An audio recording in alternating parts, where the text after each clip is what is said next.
So I think with businesses, they need to look at what products they're selling or what services they're offering and speak to their customers and work out what, from beginning of the product to the end and what their customer wants to do with it and for how long.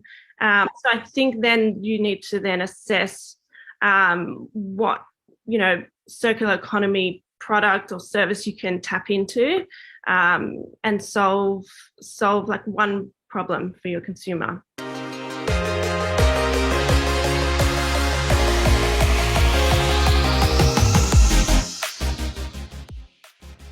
Hello, everyone. Welcome to Commerce Talk with Smart OSC. I'm your host, Adrian Wakeham, the Regional Manager for Australia and New Zealand at Smart OSC. Today's episode, we're diving into the world of recommerce and the circular economy. Now, while reselling and renting have been around as a concept for decades, in fact, probably hundreds, even thousands of years, interest in recommerce and the circular economy has really taken off in the last few years. So how can your company get involved and start reaping the benefits? Now, to try and answer that question, we're speaking to two experts who will be coming at the circular economy from different angles, as far as a circle can have angles. And so I'm absolutely thrilled to be able to welcome onto the show today Kirsten Kore, the co-founder and co-CEO of Designerex, and Edwina Morgan, the General Manager, Customer and Strategy at Salvos Stores. Look, very much welcome to Commerce Talk, ladies. I would love to just sort of start off by digging a little bit into what brought you both into this particular field and to the point where you are now. So, Kirsten, might start with you. What's the Kirsten Kore and Designerex story? Yeah. Well, thanks, Adrian, for having us. And well, my story was, my background. I was in real estate, for years after I finished school. But what happened was we had that yearly awards night, and I literally was shopping, and I found, a beautiful dress, and it was $1,000. And so I was standing there trying to justify the purchase. I really wanted it. But I knew in my head, I was thinking, okay, this is for this one night, and then I don't want it again. I'm not going to wear it again, or I'm not going to get that much use out of it. So I really just couldn't justify that purchase. And so, I went back to the office, and the girls were telling me, you can rent dresses on Facebook. And so I was like, oh, that's interesting. And so I actually found the dress that I loved and I wanted. And I rented it off a girl in Perth for $150. And I emailed her my credit card details, and we both kind of crossed our fingers and hoped that it would go through okay. And it did, but emailing someone your credit card details isn't very secure. And at scale, that's not really going to be feasible. And if something went wrong, you couldn't really go to anyone. So that's what really sparked the idea and the opportunity that was in front of us to take advantage of it. And after some research, we realized no one was solving this solution for consumers. It was early days for the inventory rental models, but they weren't solving the problem that I was having in that boutique in Sydney. What can I do with that dress afterwards? I could resell it, but I was going to kind of maybe lose money or just not justify that full purchase and get that value. So that's why in 2015, we started building a custom-built technology platform to solve this very problem. And in 2016, we launched, and within a few months, we were mentioned on the Today Show as a go-to rental destination just because of that unique kind of angle we came in. And today we have over 30,000 listings on the platform by over 6,000 lenders around the country. And we've had, almost $60 million worth of inventory listed since we launched. So we're a pure play peer-to-peer fashion rental platform. So we really nail that end-to-end experience when you want to rent a dress. And so we provide tools and technology to consumers to take advantage of and facilitate that rental transaction and make it as easy as possible, to make money from a dress and to rent a dress. And so, we see lenders making profit from their dresses, and that's a good thing because it's reaching so many consumers. A case study we have is, one dress only worth $400, renting out 30 times over, making the owner of the dress $2,500, but also reaching 30 consumers with that one dress. So we think those 30 times has kind of prevented, a fast fashion purchase, because these consumers are after something once and something new, something affordable, and that's what rental offers. Oh, no, fantastic. And we'll circle back to that a little bit later based on some of the stuff that you and I were talking about the other day. But yeah, in the meantime, Edwina is, been a long journey to sort of get Salvos stores to where you're at now and really making leaps and bounds and taking over. If you're talking thrift shopping, op shopping, we're the OG circular economy. So yeah, tell us the Edwina Morgan to date. To date, excellent. Thanks, Andre. Thanks for. I'm sorry. What am I saying? Thank you, Adrian. I've just come off an IT course, so apologies about that. But thanks, Adrian, for having us. It's kind of really exciting to be here talking about Recommerce. And I think for me, my background, my entire career has been in retail. So retail is very much a love for me. I've always loved retail, even from a small child. My mother used to say to me, all the other kids used to run to the toy department, and I'd go to the fashion department to have a look at the latest dresses and what have you. So it's always been a passion for me. I think my journey into Salvos stores was really driven by the desire to give back on a social and environmental level. So I've been with Salvos stores now for 10 years and held a lot of different roles across the organisation, which has really enabled me to look at that whole resale or Recommerce, kind of journey from multiple lenses, whether that's the donor, the customer, our volunteer base, and how that actually translates over that entire ecosystem and kind of life cycle of the product. So, kind of Salvos stores over the last few years have had some exciting initiatives that we've taken to market to really help us reinvent ourselves. So we've been doing this now for 130 years across the country in terms of resale and Recommerce, and really being, kind of within that circular economy. And for us, it's really about how do we continue to reinvent our offering to make it exciting for the community to connect into us, and really driving the environmental and social benefits that shopping with, the charity sector gives back to Australian communities. Okay, beautiful. No, thank you very much.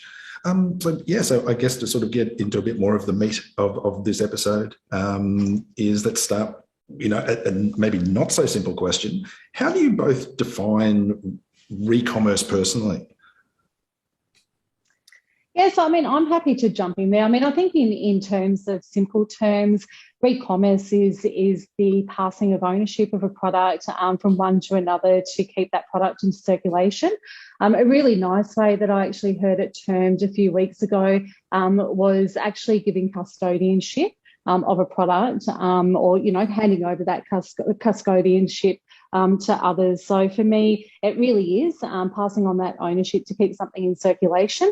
And to, as Kirsten pointed out, to refine the value of that item through its life cycle, whether that's, a monetary value, whether that's an emotional value. We all have emotional connections to the products or the things in our lives, and, one of those is clothing and fashion.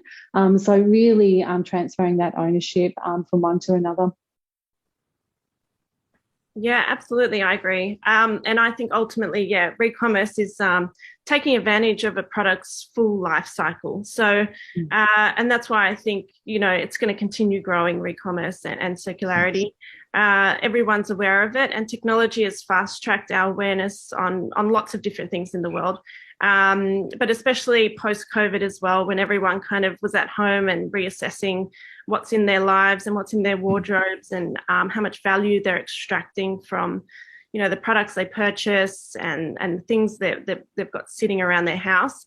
So ultimately, I think it's taking advantage of a product's full life cycle. And for businesses, I think that's going to look different for everyone. And I think they've got to, look into what their customers want and extracting the value out of things, but also the whole supply chain then comes into play too, and making sure that the product's made properly anyway. So then it can go through those cycles properly and eventually maybe get recycled and repurposed into the same product or something else, and just that full loop. So there's a lot of opportunity and a lot of people that need to come to the table to make sure that end to end is covered. Yeah, look, I think we can probably do a whole series of episodes just on the supply chain, the supply chain issue of this. And again, just into that point there, and you've mentioned the pandemic. Obviously, that the P word is still pervasive in all parts of our lives still. But other than that, I mean, why do you think that Recommerce and the circular economy in general is seeing so much attention now? Is it purely pandemic driven, or where else have you seen why all of a sudden it's become relatively, and I had to use the word trendy, but I'll use it, is sort of why it is and has become such a thing in the last little while? Well, I mean, to hear Edwina's point of view, because you really are the OG, like been around and so you've seen that full life cycle of what the consumer wants. But for us, we came in because of that kind of from that social point of view, and the growth of social media really impacted people wanting to wear these things once off, and the growth of fast fashion as well. So the impacts that had, and that's why kind of we came across the problem and then tried to solve it. So for us, it was very technology enabled, and taking advantage of, I guess, something that people were already doing. Friends shared dresses off each other. And so we were just kind of putting that in a scalable model, I guess. But also the problem we saw was because of that social media type of growth. But also, the younger generations coming up, I think, their awareness of problems, global problems. I think technology has had a huge part to play in the communication piece of being able to access this information, access the problems in an instant and think, what are we doing? Like, why are we doing it like this? Why have we done it like this for so long? Yeah, and I think, kind of following on from Kirsten's point around technology. So I think that has been a huge enabler for people to participate within either the circular economy or, kind of resale or all the different aspects that make up that Recommerce or that circular economy. And I think, over the years, we've really seen that driven by the likes of ThredUp in the US, the Real, Rent the Runway, have done amazing things through technology to remove friction points and roadblocks for people to actually participate. And they've almost made secondhand or circular mainstream. So, kind of really tapped into those markets and converted consumers that may not have looked at secondhand previously because they've made it convenient and they've made it easy. I think the second point that Kirsten made around the younger generation, I think their incredible awareness and activism around social and environmental issues has probably driven a lot of us to really reassess the way that we personally and professionally are tackling these problems that have been built, by many generations when you look at environmental impact. And I think that's really driving a different way for us to think on a personal level and, as I said, on a professional level. So there's this real drive to provide solutions out to the market and participate within that solution and have an impact on the planet and on communities via looking at how we do things and changing up our business models and really looking at how we be more responsible. kind of for generations to come, and how we leave a better place for the next generation. So I think for me, they're probably the two main things. I mean, I think for Salvos stores, we've seen this shift. It's been coming for many years. As I said, I've been with Salvos stores for 10 years. And in that time, we have outperformed, traditional retail, as more and more people are open to shopping secondhand, and, kind of look at that for many different motivations, whether that's environmental impact or whether that's they want a unique shopping experience or a unique, kind of look or what have you. So I think that the trend has been growing, and I think it's probably been accelerated by the younger generations, by technology, and by COVID. Okay, yeah, and look, and I can't remember the numbers off the top of my head in terms of where, if you're talking Recommerce as a global industry in terms of what that is, and you've got this interesting play against the fast fashion, and the ultra fast fashion, look like a Shane, because they're what, $100 billion of value there.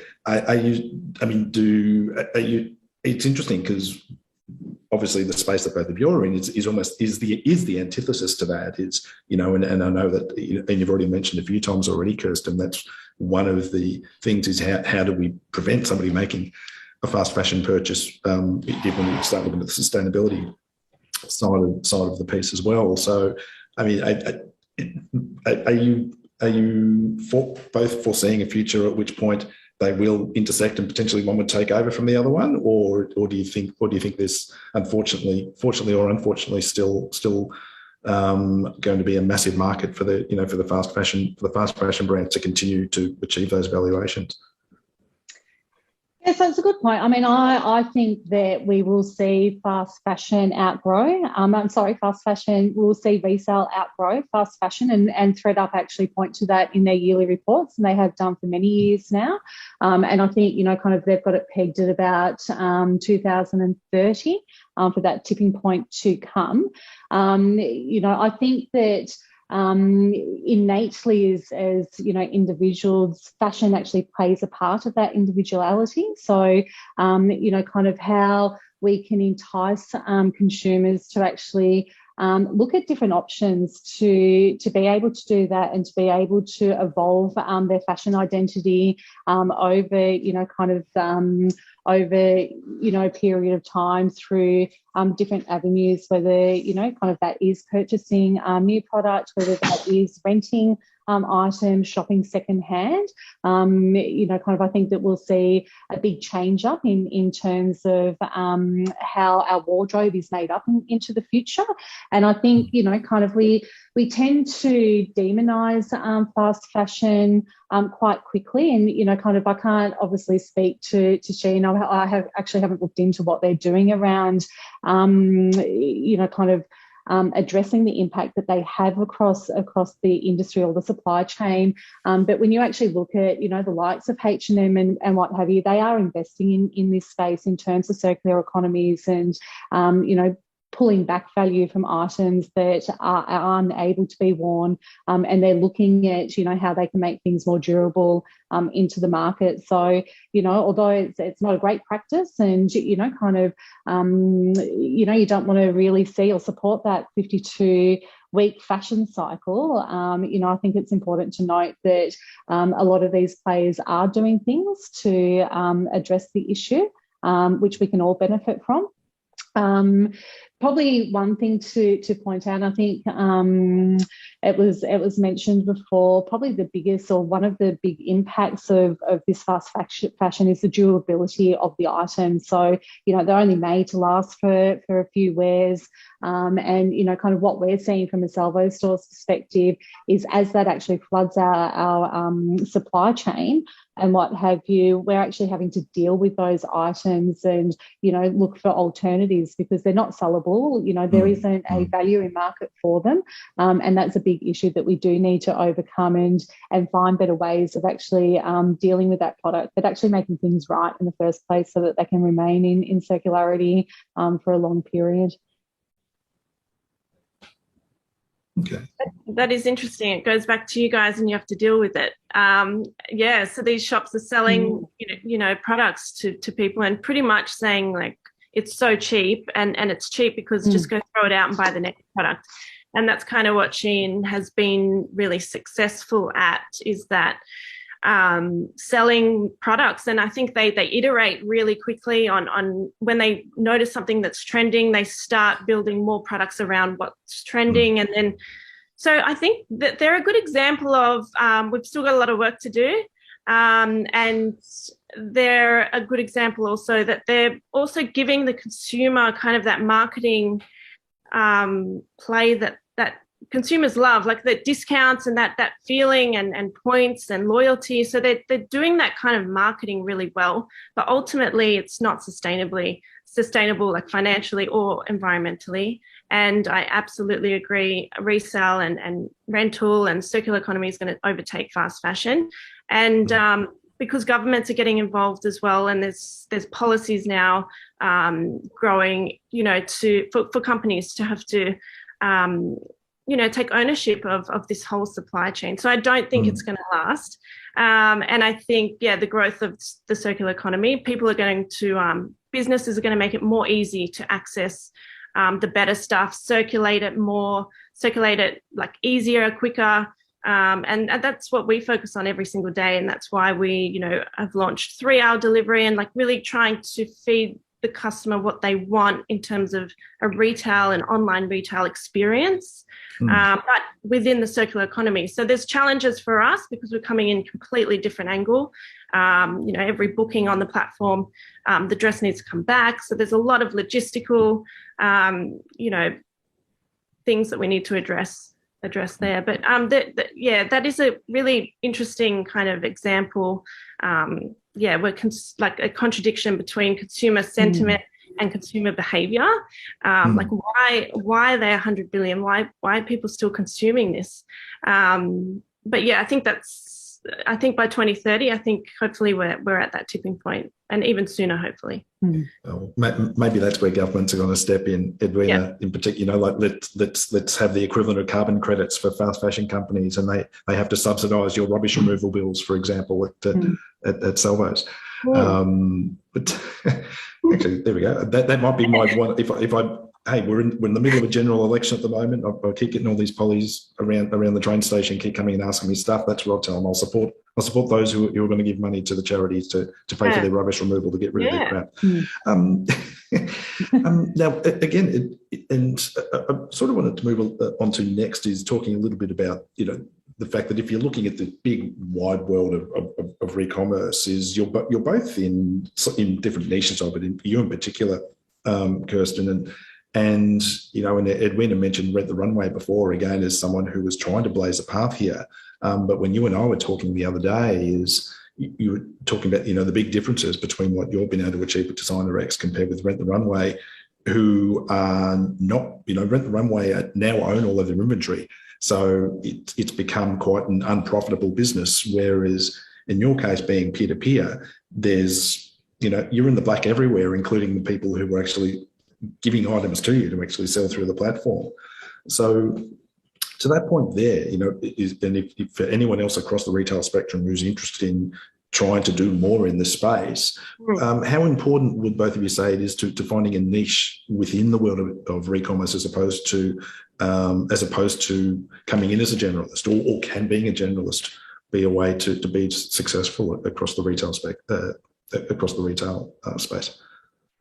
Yeah, I really believe, like, with the growth of this economy, with the circular economy, I think we mentioned on our call that there's going to be niche businesses that are going to do one thing and they're going to do it really well. And I think that's what we should focus on. And that's why we double down on rental, and we try and extract as much value out of an item. Rent the Runway, consumers love them for their subscription model and their workwear. So they do play a great part. They are America's largest dry cleaner, because of what they do. So it is a completely different model. We're in 2 markets already. They're in one. It's very hard to scale.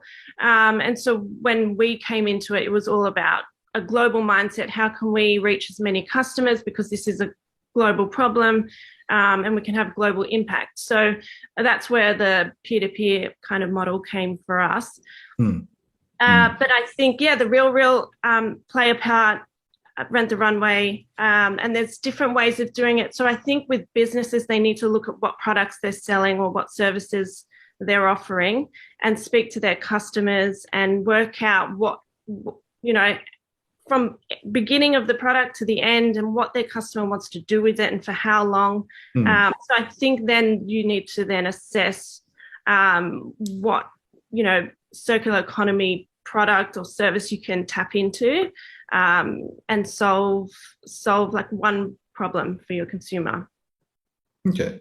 And that would be your key piece of advice in terms of for any business trying to get into this, that let's not try and eat the elephant all at once and pick out one thing to focus on, get really good at that. So. Yeah, do it really well and pick a niche circular economy type business model that can really help you and solve that specific problem that your customer is experiencing. Or if your product's being used for a month, then where does it go and how can you make that an easy transition for your customer, because that's what they want. Customers want to be involved. So if you can make it as easy as possible, that would be my advice. No problem. Yeah. Yeah, and I think, kind of building on from that, I think to, kind of those points that the key players over time will actually find their value proposition within that circular economy. And I think everybody has a part to play, right? And stuff. And, kind of, I think that will take shape in different forms, some more general than others, kind of some really targeting those gaps or those niche markets that need to be addressed. And, kind of, I know for Salvos stores at the moment, we are looking at what are the unique things we actually bring to the table around Recommerce and around circularity. And, kind of one of the things that is really unique to our business is the social impact. So I actually heard a stat this morning that's just come out that the Salvation Army actually helped 3 people every minute of every day across Australian communities. So, kind of that impact that we have by, selling secondhand and, kind of having that environmental impact also pushes into that social impact, which is pretty humbling when you actually think about that support that is provided out to Australian communities. We're also looking at ways that we can provide meaningful pathways into meaningful work through volunteering. So, kind of digital or e-commerce is quite a new thing for us. We actually had our second birthday this year of, replatforming and actually launching our e-commerce offering, which has been hugely successful for us. But, you've also got that human side where we've had volunteering opportunities and we've been able to upskill people with digital skills, and, they've gone on to find meaningful employment, kind of which is really cool. And, kind of, I think, for us, it's really about, finding that place as kind of the landscape continues to change and shift, and really finding where do we actually add value into that economy and into that ecosystem. And I think, kind of, as Kirsten's pointed out, that's an individual journey for each organisation.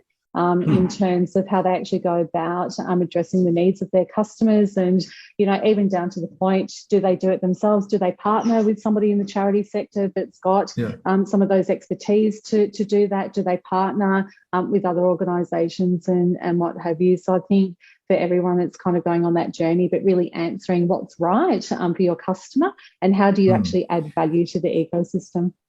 Yeah, and I think, and that even comes back, because at the end of the day, there's a commitment needs to be made from the business to get into this, and we're not talking, there's a financial commitment certainly on some sides of it, but a lot more, it's a human resource commitment, and that's coming down from from management to staff. Is are they buying into that, and and in particular, and again, you've got a particularly unique circumstance, Edwina, is the fact that the vast majority of your workforce, as you've said, are volunteers. And it's, so, you sort of bring people on from all different walks of life and sort of then getting them suddenly into this retail, getting them thinking, thinking retail. And you've already talked about some of the benefits of that to the volunteers in terms of how it gives them these very transferable skills to transition into full-time work if that's what they're looking to do. But yeah, and again, even sort of moving back from that sort of commitment is and you're moving into what the benefits would be for either side is, and there's two parts of that. Would you both be able to distill down in terms of a couple? What would you say are the real benefits for a business to I guess to really go fully into this and again the benefits for consumers? I'll be honest, I don't think we really need to ask about the benefits for the consumers. Consumers are smart, consumers are savvy. They know they know what they can get out of that. Yeah, they're very savvy. They'll go and look for a deal. They'll go and find a product. Maybe at the shops, they're at the shops, but then they'll go online and look for a deal. Yeah, so that's why, brands and retailers need to kind of understand that experience as a customer, and because I'm sure they'll want to be there at that point when they're looking for a deal. And for example, people come on and they find the deal, they find a dress that they can access for $100 instead of $1,000. So, and I love the point about that Edwina made around community. So the benefit of this whole economy and the growth of it is the growth of communities. So, with our 6,000 lenders, they're offering one-on-one personalised experiences to our renters. And that's a huge community. And we're giving them the tools and empowering them. And they're all like kind of entrepreneurial in their own right. They've got their rental profiles on the Designerex platform.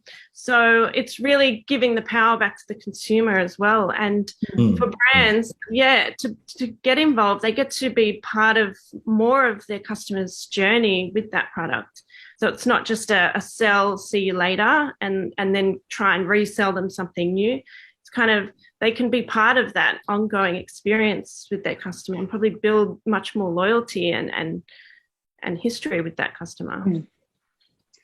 Yeah, definitely. And I mean, I think that for brands now, I don't think it's even a question of their customers want them to be doing this. They're expecting them to be doing something better for the community and something better for the planet. So, I think for brands, the way that they actually undertake this journey and how they partner or how they actually go about building their response to the current issues and the current concerns from their customer base, and how they actually go about creating solutions to overcome those concerns will be key in maintaining and building that loyalty from their customer base. So, I think it's probably moved from a question of a nice to do or, hey, let's do this. And, it might be a bit of a unique brand proposition to a must do.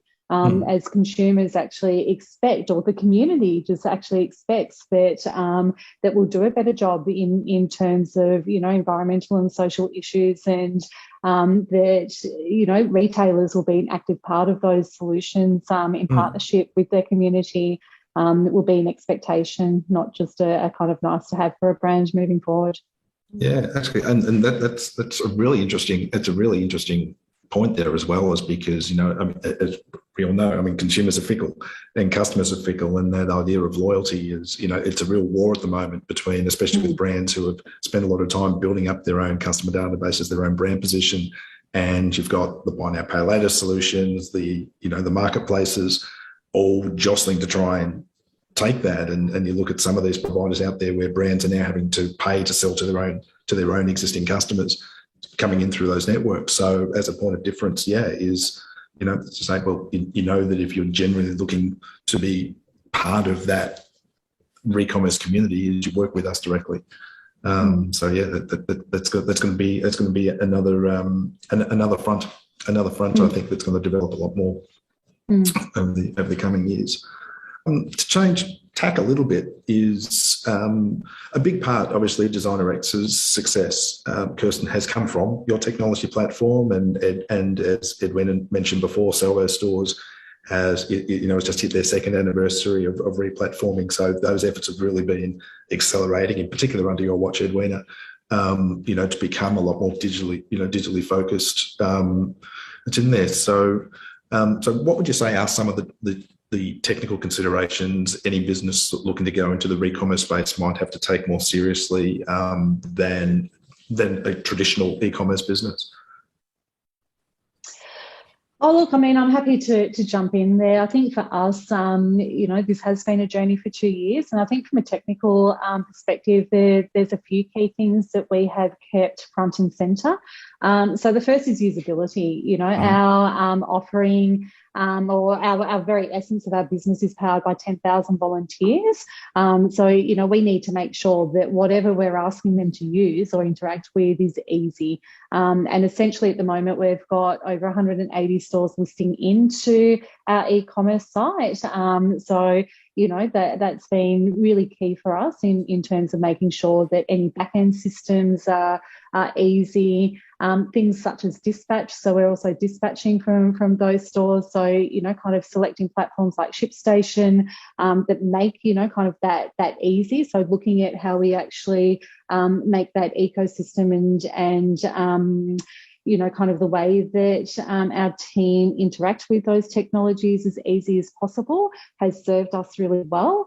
Probably the second thing is really identifying the technologies that allow us to scale quickly and allow us to enhance quickly. So, I think Kirsten spoke before about, consumer expectations and really looking at that customer experience. That shifts so quickly now, kind of what a customer expected last week and stuff will really shift, kind of over a really short period of time of what their expectations are in terms of removing friction points and making things easier for them. And I think we've seen a lot with last mile delivery, kind of expectations, especially through COVID, where now, consumers or customers are expecting items delivered within windows of an hour to 3 hours. So really making sure that the foundational technologies that you're building on actually allow you to adapt with the market quickly and to scale kind of as you need. So they're probably the two things from Salvos stores, is that usability, both for our customer and for our kind of team members, that they're making sure that the technologies and the platforms and your digital partners are actually on the journey with you to continue enhancing, scaling, and to continue to refine that experience, kind of across that ecosystem. Yeah, absolutely. I think fitting into that expectation is key, and that was how we kind of came in, and that's why we had to build custom, was so we could plug into those third-party solutions and make sure that this unique marketplace that we had built was still serving what the customer expects from a purchase point of view, an online purchase point of view, instead of just thinking, we'll let them list address and then they can work it all out between themselves. Because if it's not easy, they're just not going to consume, and we're not going to have the traction that we need to have and the planet needs to have, and to be able to fully solve this problem.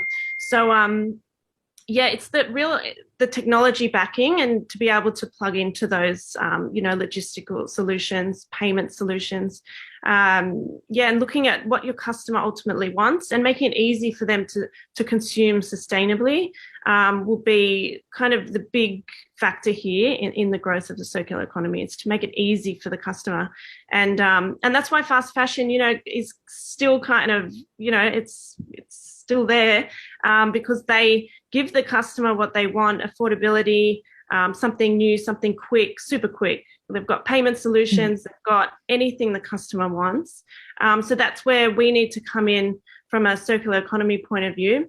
And it's going to have some real innovation led to be able to kind of, solve those problems, solve what the the expectations are, but coming in completely different angle.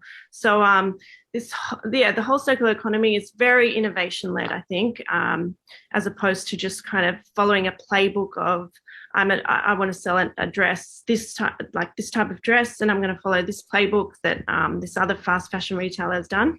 There's no real playbook, I think. I think we're at the forefront of change. Okay.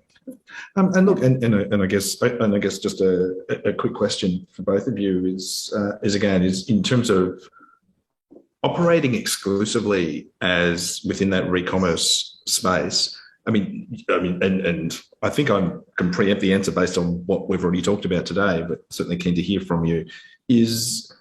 Does operating exclusively in that space, do you see it actually having a cap on your growth, or does it make scaling a bigger challenge than it might otherwise be if you've got that temptation to say, "Oh, I could actually start selling some new stuff"? Or...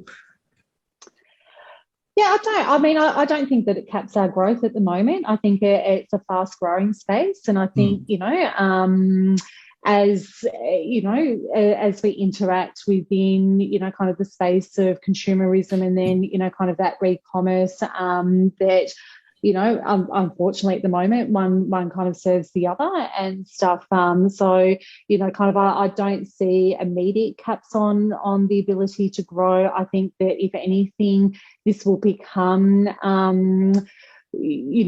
real focus, kind of within the marketplace and within the retail landscape as time goes on. So I think it's really picking up, Kirsten's point around innovation. How do we actually continue to cycle product through platforms or through ownership to continue respecting the value within that product, and kind of think about different ways of doing that. I guess ultimately in the end as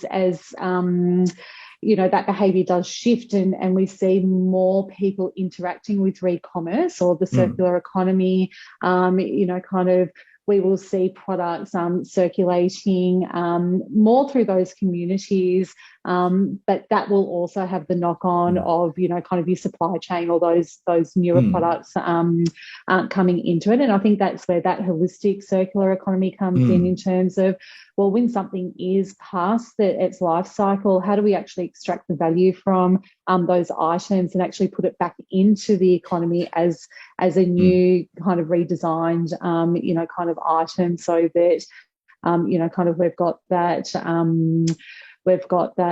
kind of supply coming back into those reuse kind of markets. I think also too, from the charity sector's perspective, for us, probably the biggest challenge is keeping up with the pace. Being a charity obviously has, all of its benefits in terms of those, interactions with the community and what we're able to give back. But, we've got a responsibility to raise as much funds as we can to provide support for our community. Yeah. So, kind of it's weighing up that investment to continue growing in this space, versus being able to give back into the community. So, I know that that's something that keeps us up at night in terms of, we don't have huge, huge pools of kind of investment. So for us, it's really about how do we act really quite agile within this marketplace? How do we be really smart about what, we develop and, kind of put out there for, pushing forward into this space, and how do we keep pace as, kind of this continues to grow, is probably the biggest challenge for us. Yeah, and it's an interesting point that you make there as well as part of that community and that dynamic evolution of it, because because by its very nature, Recommerce in particular, what both of you are doing, you're potentially also having more interaction between brands who wouldn't otherwise necessarily do it. And to that point of yours, in terms of when you look at what the mission is for, in particular for Salvos stores, fundraising for the Salvation Army and all that charity work that you're doing, we're already starting to see brands recognising the value in reselling their own products directly. So it's to say that's exactly the sort of thing you're saying in your case is what's keeping you up at night, because that's a pool of income that doesn't necessarily go to the way that you distribute it. Yeah, I think, Adrian, I think it's two things. So I think, kind of one, even in the last 10 years, the space that we operate in has become more congested with competitors. And I mean, that's a good thing, right? Because that means that, you've got to look at how you do things, and you've got to really respond to the market and, think of new ways of doing things. And, that only benefits the customer and stuff. So I think, kind of obviously, kind of that is something that we look at and what have you. But I think also too, just keeping up with customer expectations, as technology continues to advance, customers expect more and more a seamless omni-channel experience, and that takes investment. So I think it's really keeping up with those customer expectations. And I think, we'll see more and more that customers are shopping with charities, they're renting, they're, shopping mainstream. So the expectation across the experience in a charity shop is increasing. So, 15 years ago, you'd go into a charity shop and, you'd accept the gaps in either experience or the gaps in kind of that holistic offering.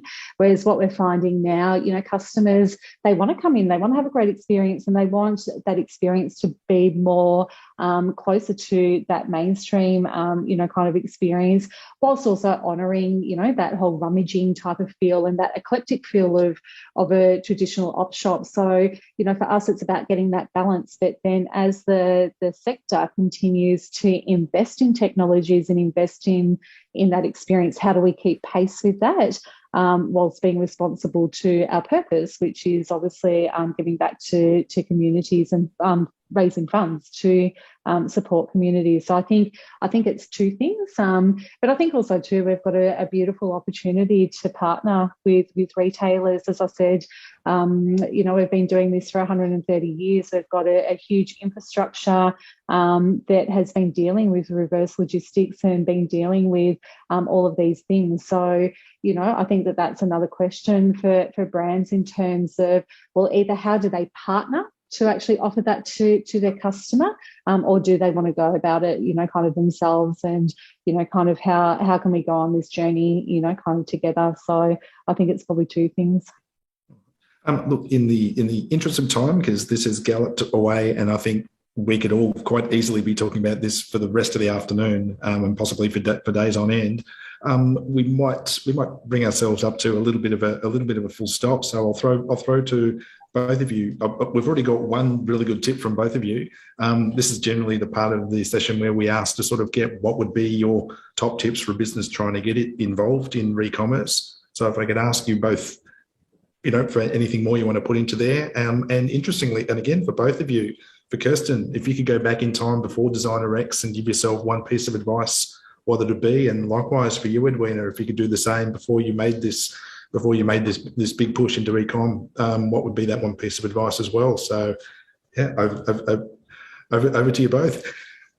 Yeah, well, hindsight's a beautiful thing, isn't it? But if I could go back, like just from a personal point of view, I would tell myself to just back myself a bit earlier, get some confidence in you, go after this a bit sooner, obviously, solve a global problem earlier. But yeah, that's what I would say. But yeah, in terms of if we're talking to businesses and they're looking to get into Recommerce, I would definitely speak to your customers and understand the journey of that product that you're selling to them, and understand, what they want to do with it, when they want it, and how can we then pass it on? How can they make it easy to either get it to them better or help them, send it to the next person. And prioritize kind of those options based on, impact and cost, ease. So yeah, you got to prioritize based on the feedback, and then and based definitely on impact. How much impact can you have? Because Recommerce is about impact and sustainability. and that social piece. So that would be my advice, and definitely maybe surround yourself with people that have done it, or surround yourself and speak to people that are in Recommerce already and what they're seeing from their customers. Like we learn a lot about our customers and why they buy and where they buy, and then how many times they rent. And so there's a lot of renters, experiencing all these brands that they don't necessarily purchase from, but they fall in love with these brands. So there's a big piece there for brands to really get involved with the Recommerce. Awesome. Thank you. Definitely. I think if I had my time again, it would just be get started. It doesn't have to be perfect and stuff. And I think just start somewhere. And, I think that has probably been the gift of COVID, that, prior to COVID, gosh, when we were thinking about this, we were doing full architecture, investigations and really looking at, well, how do we actually, build this? And, there were so many steps and processes that we were kind of going through. And, luckily we had started that piece of work. But I think what COVID, kind of made us, really do was say, hey, we need to get something done quickly. And we just kind of did it and stuff. So I think, kind of looking back and reflecting, just getting started, just doing something and putting the toe in the water would be the advice that I'd give to myself. In terms of businesses, I think really, and I think Kirsten really nailed it earlier, in terms of really develop a solution for your customer. So, kind of really find what your customer is looking for, and really think about, well, what's the solution that will serve them? And then I think once you've kind of got that answered, looking at how you go about that. So, kind of looking at how you may partner to go through that, or, kind of how you would bring that to life for your customer, that, kind of doesn't necessarily disrupt the other part of your business model. I think that's important for businesses to, kind of keep the DNA of who they are, but, kind of shift that in line with their customers' expectations. And I think, remember, customer is king, customers still expect, a great experience and, customer service and that human connection. So I think, kind of if you're doing what's right for your customer, then you're in a bit of a winning situation. Awesome. Okay, well, I guess on that note, massive thanks again to both Kirsten and Edwina for coming on the podcast today. Really appreciate your time and your insights. If you'd like to give anything a bit of a plug, or how people can get in contact with you, either through digital means or now through the fact that we're actually out at events again, please shout out, let anyone know who might want to reach out to you. But yeah, and again, please feel free to share it to us. We can also put it up in we can also either put it up in the podcast or put it up in some of our own socials afterwards. But yeah, anything that you'd like to put in as last words, ladies? No, just thank you. It's been a great conversation. So thank you for having me. All right. No, yeah, fantastic. Thank you so much, Adrienne. And I think if any businesses want to get involved, I think I would, we're both, I'm sure, happy to speak to them and tell them a bit of insight into what we're doing in the circular economy. Beautiful. Thank you. Thank you very much again, ladies. And and to you, our listeners and watchers on YouTube, because apparently there's more of you on YouTube. That's a little bit freaky. Make sure to subscribe to the podcast on whatever platform you're listening on. Please rate and review the episode. Share it with anyone you think is going to find it interesting. And for more information on Recommerce and the circular economy and e-commerce in general, please feel free to check out our website for that one. Thank you very much, everyone, and we'll catch you next time. Thank you. Bye-bye. Thanks. Thank you.